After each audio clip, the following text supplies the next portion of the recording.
Some great goals there. That's what went out on the channel last week. I'm in the hot seat now because Ben Andrews is off on international duty, joined, of course, by Pat Nevin. Let's go straight to the Britannia, shall we? Yeah, we needed to win this game just to put a little bit of pressure. Happily, the goalkeeper helped us a little bit. Just a little bit, Just a little bit, but you got to spot when, you know, they're not paying attention, they think the ball's going to come in the back. Great to see Gary getting that goal there because he's got a few important goals this season, but this was one of the big ones. And look at the reaction from both of them, It's incredible. and the manager, and they know. And look, don't get carried away for too long. Got to make the right changes here. Get another centre back on. We've only got 4 minutes to go. Back to business straight away. It was absolutely fantastic how quick it was, and it was nailed. Excitement, losing it, and then suddenly back onto business. On top of the table, and it's those sort of games you could almost say separates the winners from the challengers. Possibly so. I mean, but also not being controlled. Having said that, we're controlled. The manager was controlled, but I know a couple of people who weren't in control. David Luiz wins it. No one's there. Oh, Cahill!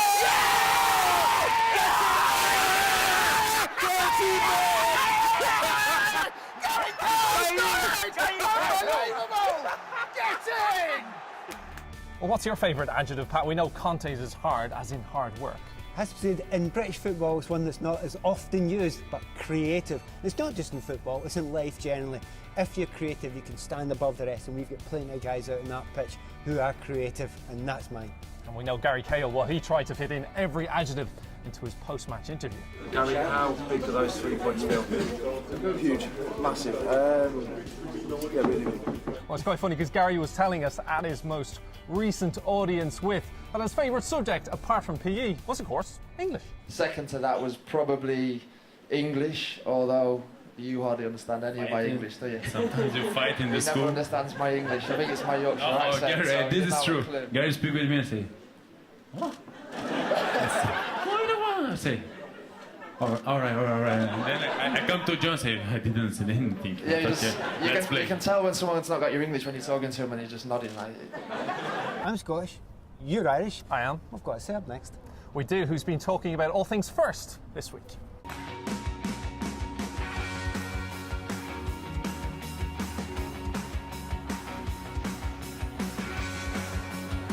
Rivaldo or Zinedine Zidane?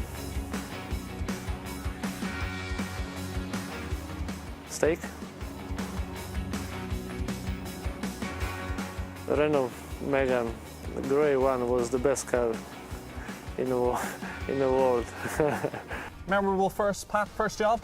First job, apart from playing football, it has to be said, I was chief executive of Motherwell, but then I was 36 by that point. That's an interesting first job for someone. It is an interesting first job. Actually, Most start with a paper round or something, but no, I chief executive, didn't try any of them first. I thought I'd just go straight to the top. In actual fact, my first real job was playing youth team football. Oddly, and no one knows this, for Airdrieonians. I played one game for them and then went back to studying. So my job started at youth team. Anyway, talking about youth teams. Not a bad week for the under-18s either. We should always be proud of this and we should never take it for granted. You know, 9-2 on aggregate against Spurs in a semi-final is absolutely astonishing. And the big thing is, yeah, you want to win these trophies, and the history and the records are just being broken all the time.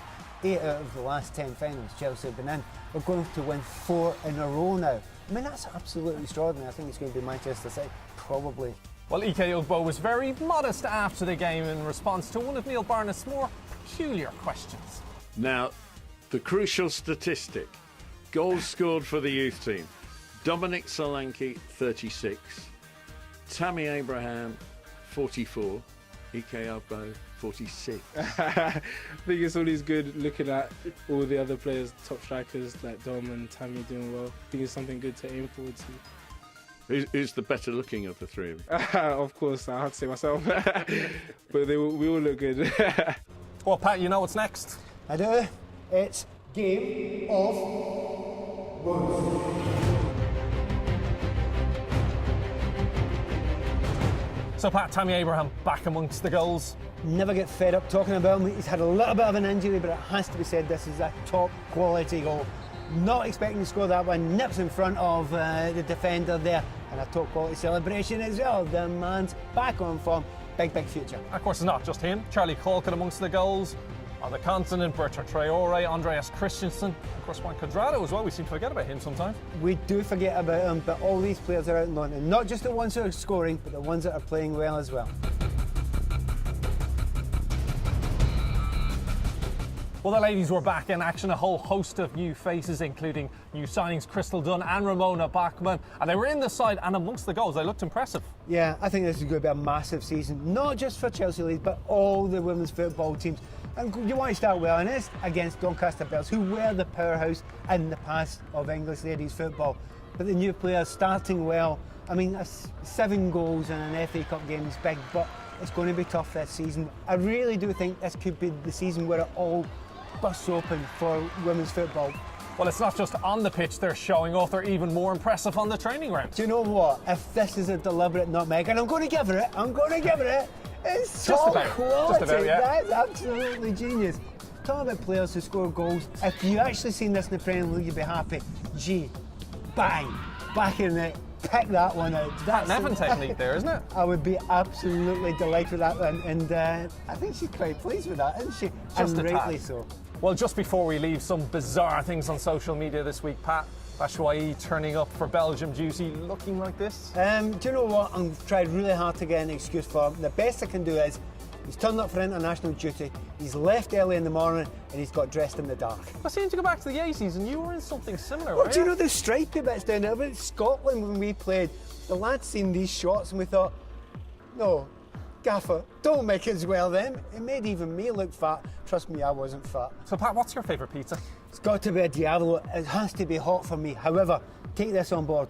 Any pizza dipped in Thousand Island dressing tastes fabulous. No, it sounds weird? Try it. Interesting. Well, let's see what the boss's favourite pizza is. He was answering your questions on Twitter. Pizza napolitana and also sometimes capricciosa is very good.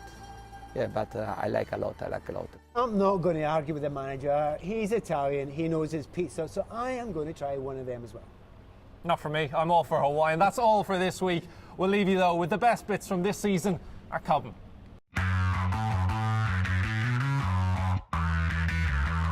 3 players.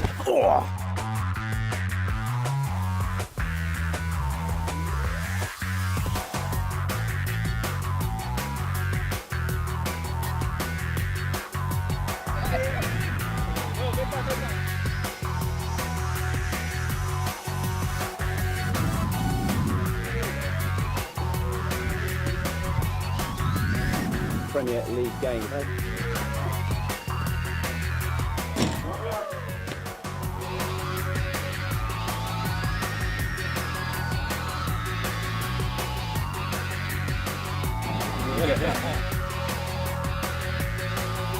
A lesson for the young kids.